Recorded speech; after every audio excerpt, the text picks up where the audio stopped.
Former New York City Mayor Rudy Giuliani is focusing on larger states that vote later in the primary process, particularly Florida. Now, one of his top advisors, Steve Forbes, joins us now to talk about Giuliani's economic policies. And so he's basically blowing off New Hampshire for now. Steve, what's the theory behind that?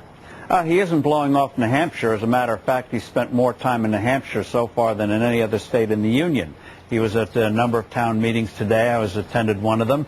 So he is competing in the state. But he also is taking the long view that this is a marathon, not a sprint.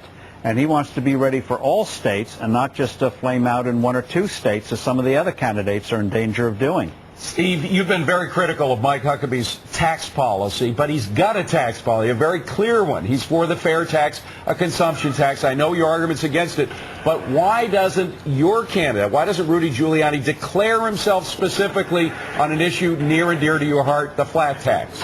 Well, first, on principle, he already has, whether it's reducing the tax code where you can fill out your return on a single sheet of paper, slashing tax rates, cutting business taxes from 35% to 25% to make us more competitive.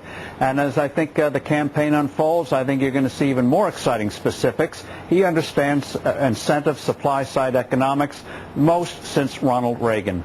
Now, how is he different from Mike Huckabee on the facts and the areas that got Mike Huckabee so many votes over in Iowa?